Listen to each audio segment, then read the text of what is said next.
ಅಣ್ಣ ಈಗ ಹೇಗಿದ್ಯಾ? ನನಗೇನಮ್ಮ, ಇನ್ನು 100 ವರ್ಷ ಆರಾಮಾಗಿರ್ತೀನಿ ನಾನು. ಪಾಪ ನೀನು ರೆಸ್ಟ್ ತಗೋಬೇಕಿತ್ತೇನೋ. ನಮ್ಮ ಅಳಿಯಂದು ಬಲವಂತ ಮಾಡಿದ್ರು ಅಂತ ಇಲ್ಲಿಗೆ ಬಂದಿದ್ಯಾ ಅಲ್ವಾ? ಅಯ್ಯೋ ಲಕ್ಷ್ಮಿ, ನಾನು ಇಲ್ಲಿಗೆ ಬಂದಿದ್ದಕ್ಕೆ ಇನ್ನೂ ಸ್ವಲ್ಪ ಸ್ಟ್ರಾಂಗ್ ಆಗಿದ್ದೀನಿ ಅಂತ ಅನಿಸ್ತಾ ಇದೆ. ಹಂಗನ್ಸಲ್ವ ನಿನಗೆ? ನೋಡು. ಲಕ್ಷ್ಮಿ, ನನ್ನ ಗೆಳೆಯ ಮನೆಯವ್ರಿಗೋಸ್ಕರ ಎದೆ ಮೇಲೆ ಗುಂಡು ಕಲ್ಲು ಬಿದ್ರೂ ಮಲ್ಗೆ ಹೂವು ಅಂತ ಹೇಳ್ಕೊಳ್ಳೋ ಆಸಾಮಿ. ಸುಮ್ನಿರಪ್ಪ, ನೀನೇನು ಕಡಿಮೆನಾ? ನಿನ್ನ ಫ್ಯಾಮಿಲಿನ ಬಿಟ್ಕೊಟ್ಬಿಡ್ತೀಯ ನೀನು? 35 ವರ್ಷ ನಿನ್ನ ತಂಗಿ ಜೊತೆ ಮಾತಾಡ್ತಿರ್ಲಿಲ್ಲ ನೀನು. ಯಾಕೆ ಹೇಳು? ಅವಳ ಮೇಲೆ ಪ್ರೀತಿಗೆ. ಅದಕ್ಕೆ ನಾನೀಗ ನಿನ್ನ ನೋಡಕ್ ಬಂದಿದ್ದು. ಯಾಕೆ? ನಿನಗೆ ಥ್ಯಾಂಕ್ಸ್ ಹೇಳೋದಕ್ಕೆ ಕಣ.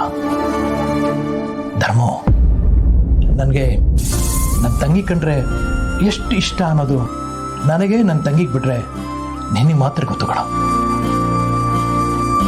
ಈಗ 35 ವರ್ಷದಿಂದ ಇವಳು ಮುಖ ಕೂಡ ನೋಡಿದೆ, ಮೂರ್ಖನ ಥರ ಜೀವನ ಮಾಡಿಬಿಟ್ಟೆ. ಆದರೆ ನೀನು ನನ್ನ ಕಣ್ಣು ತೆರೆಸ್ದೆ. ನಾನು ಕಳ್ಕೊಂಡಿದ್ದ ನನ್ನ ತಂಗಿನ ಮತ್ತೆ ನನಗೆ ಸಿಗೋ ಹಾಗೆ ಮಾಡಿಬಿಟ್ಟೆ. ಅದಕ್ಕೆ ನಿನಗೆ ಎಷ್ಟು ಕೃತಜ್ಞತೆ ಹೇಳಿದ್ರು ಸಾಕಾಗೋದಿಲ್ಲ. ಇದನ್ನ ಹೇಳೋಕೆ ನನ್ನನ್ನು ಮತ್ತೆ ಇಲ್ಲಿ ಕರೆಸಿದೀಯ ನೀನು? ಇಲ್ವೋ, ಇನ್ನೊಂದು ವಿಷಯ ಇದೆ.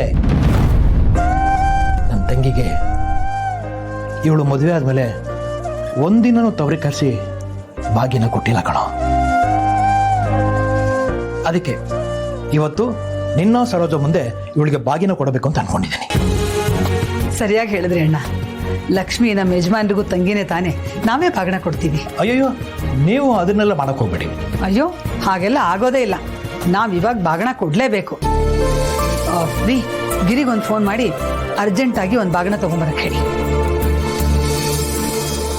Excuse me. ಬಾಮ್ಮ, ತಗೊಳ್ಳಿ. ಯಾರು ಕಳಿಸಿದ್ದು?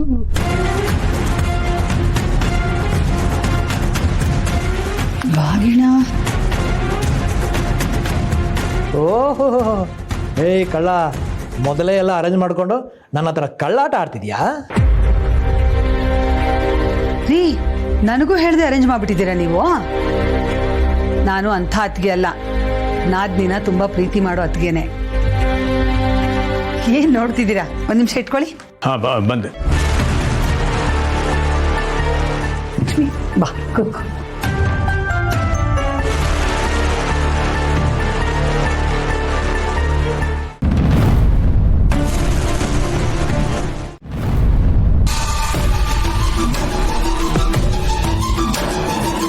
ಹಲೋ ಡ್ಯಾಡ್, ನಾನು ರೆಸಾರ್ಟ್ ಹತ್ರ ಬಂದಿದ್ದೀನಿ. ನೀವು ಎಲ್ಲಿದ್ದೀರಾ? ಮಗಳೇ, ನಾನು CCTV ಕಂಟ್ರೋಲ್ ರೂಮಲ್ಲಿ ಇದ್ದೀನಮ್ಮ.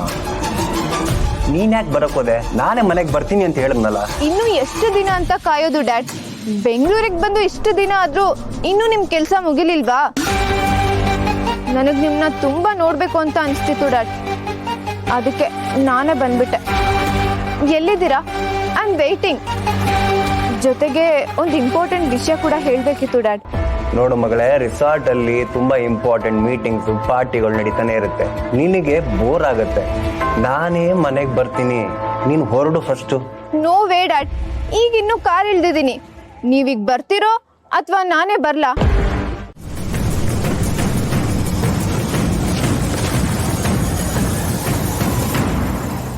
ಸಂಜೀವ್ ಅವರೇ, ಯಾಕೆ ಹೀಗೆ ಆಡ್ತಾ ಇದ್ದೀರಿ? ನನಗೆ ಸರಿ ಅಂತ ತೋಚದ ಹಾಗೆ ನಾನು ಮಾಡಿದೆ.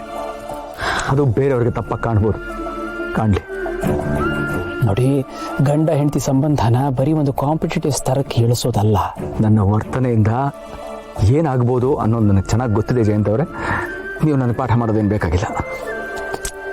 ಸಂಜೀವ್ ಅವರೇ, ನಿಮ್ಗೆ ಅಮೃತ ಅವ್ರು ಇಷ್ಟ ಇಲ್ಲ ಅಂದರೆ ಇಷ್ಟ ಇಲ್ಲ ಅಂತ ಹೇಳಿ. ಅಥವಾ ಮದುವೆ ಇಷ್ಟ ಇಲ್ದರೆ ಆದ್ರೂ ಹೆಂಡತಿನ ಉಳಿಸ್ಕೊಂಡು ಖುಷಿಯಾಗಿರೋದನ್ನ ನೋಡಿ. ಆದರೆ ನೀವು ಇವಾಗ ತಗೊಂಡಿರೋ ಡಿಸಿಷನ್ ಯಾವ ಹುಡುಗಿಗೂ ಇಷ್ಟ ಆಗಲ್ಲ. ಯಾರೋ ನನ್ನನ್ನು ಇಷ್ಟಪಡ್ತಾರೆ ಅಥವಾ ನಾನು ಯಾರನ್ನು ಒಪ್ಪಿಸ್ಬೇಕು ಅನ್ನೋ ಸ್ಥಿತಿಲಿ ನಾನಿಲ್ಲ. ನಮಗೆ ಗೊತ್ತಿದೆ, ನೀವಿಬ್ಬರು ಈಗ ಡಿವೋರ್ಸ್ ಹಂತಕ್ಕೆ ಬಂದಿದ್ದೀರಿ ಅಂತ ನಮಗೆ ಗೊತ್ತಿದೆ. ಆದರೆ ಈ ವಿಷಯ ನಿಮ್ಮ ಫ್ಯಾಮಿಲಿಗೆ ಗೊತ್ತಾದರೆ ಏನಾಗುತ್ತೆ ಅಂತ ಯೋಚನೆ ಮಾಡಿದ್ದೀರಾ? ನೋಡಿ, ನೀವು ಬರೀ ಡಿವೋರ್ಸ್ ಅಪ್ಲಿಕೇಶನ್ನ ತೊಗೊಂಡಿದ್ದೀರಾ, ಇನ್ನೂ ಅಪ್ಲೈಯೇ ಮಾಡಿಲ್ಲ. ದಯವಿಟ್ಟು ಮಾಡಬೇಡಿ. ಅಮೃತ ಅವ್ರ ಜೊತೆ ಒಳ್ಳೆ ಜೀವನನ ಕಟ್ಕೊಳ್ಳಿ. ನಾನು ಇಲ್ಲಿವರೆಗೂ ಕಟ್ಟಿರೋದಷ್ಟೇ ನನ್ನ ಜೀವನ ಅಂತ ಅನ್ನಿಸ್ತಾ ಇದೆ. ಸಂಜೀವ್ ಇನ್ನೂ ಕಾಲ ಮಿಂಚಿಲ್ಲ. ಮತ್ತೆ ಒಂದ್ಸಲಿ ಯೋಚನೆ ಮಾಡಿ. ನಾ ಹೇಳ ಅಣ್ಣ,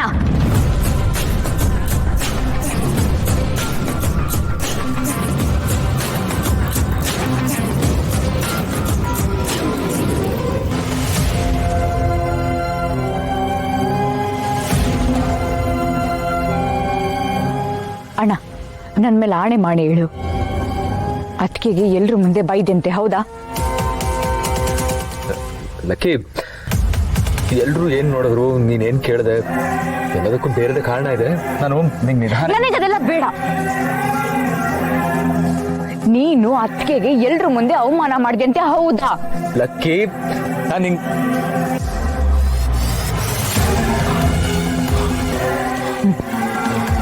ಯಾರಾದ್ರೂ ಪ್ರಶ್ನೆ ಕೇಳಿದಾಗ ಯಾವತ್ತೂ ಯಾರ ಮುಂದೆನೂ ತಲೆ ತಗ್ಸೋನಲ್ಲ ನನ್ನ ಅಣ್ಣ. ಯಾಕಂದ್ರೆ ಅವನ ಹತ್ರ ಉತ್ತರ ಇರ್ತಾ ಇತ್ತು. ಇವತ್ತು ನಾನು ಕೇಳಿದ ಪ್ರಶ್ನೆಗೆ ನೀನ್ ತಲೆ ತಗ್ಸ್ತಾ ಇದೀಯ ಅಂದ್ರೆ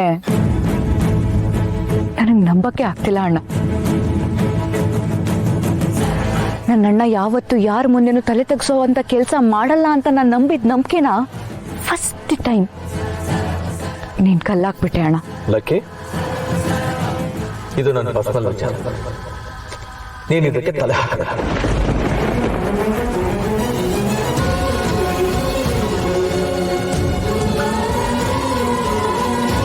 ನೀನ್ ಇದರಿಂದ ದೂರ ಇದ್ರೇನೆ ಒಳ್ಳೇದು. ಅಣ್ಣ, ಇದು 4 ಗೋಡೆ ಮಧ್ಯೆ ನಡೆದಿದ್ರೆ ನಿನ್ ಪರ್ಸನಲ್ ಅಂತ ಬಿಟ್ಬಿಡ್ತಿದ್ದೆ. ಆದ್ರೆ ಇದು 4 ಜನದ ಮುಂದೆ ನಡೆದಿರೋ ವಿಚಾರ. ನಾನ್ ನಿನ್ ತಂಗಿ ಕೇಳ್ತಾ ಇದ್ದೀನಿ.